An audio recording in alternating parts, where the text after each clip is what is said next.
Hi, it's Steve Bustin here from Get Your Voice Heard, and I wanted to talk through some team communication tips because there are lots of ways to communicate with your team, whether that's online or offline.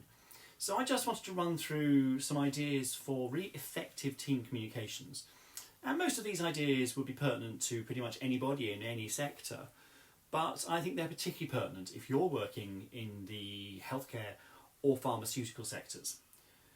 So, let's start just by thinking about tools or channels. Just having lots and lots of communication tools or channels available doesn't mean you're communicating.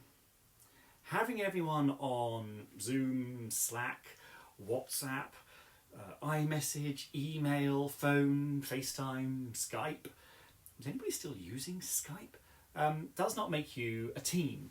It just means that you've got lots of ways to communicate, or could I say, interrupt each other. So think about maybe stripping down to 2 or 3 channels and have clear goals for what each channel is used for. I think it's also worth saying that really effective communication isn't about talking, it's about listening. And in particular, it's about active listening. To make sure that you are actively listening to somebody, take notes as they're speaking, just jot down the key points of what they're saying. Ask questions, ask for clarification about what they're talking about. Repeat back what you've understood them to have said, so you can check that you have understood them correctly. I'd also say if you want to listen, you need to avoid distractions, particularly if you're having an online meeting. Switch off emails, don't have Facebook open. But you also need to have a good communication feedback loop in there. How are people going to be able to talk to you if you put out a form of communication? Can they just reply to your email? Or actually, can they set up a meeting? How available are you, particularly if you're the team leader? I also think you need to be making sure that you're speaking the same language. Be aware that not everybody uses the same jargon, technical language that you do, particularly if they're a newer member of the team. And it can be really, really off-putting if you don't understand the language that people are using. I'd always say if you're not sure how to pitch a conversation, go for pub chat. I think it's also worth saying at this point that a lot of you do need to have a number of different ways of communicating with your team.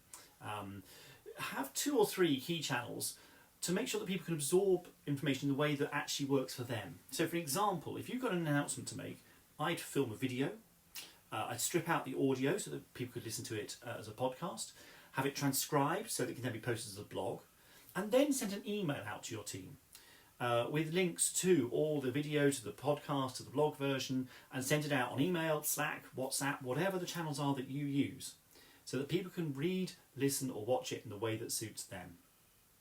I'd also, if you really want to foster team spirit within your team, you need FaceTime.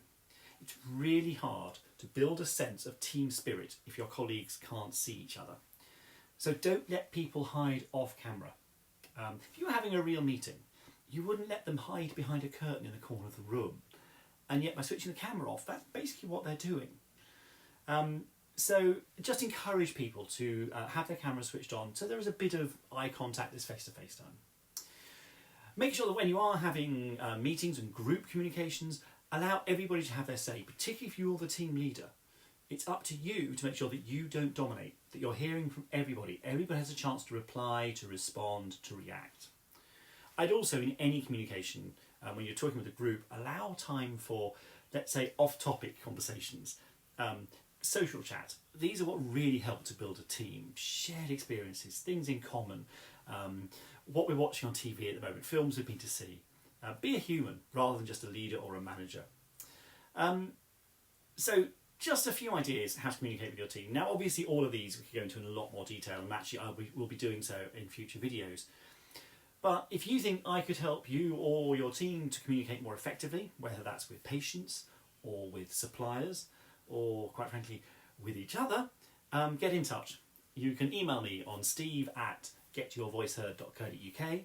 You'll find me on all the usual social media platforms, and I would be delighted to have a chat with you, find out what challenges you're facing, see if I can help. Thanks for watching.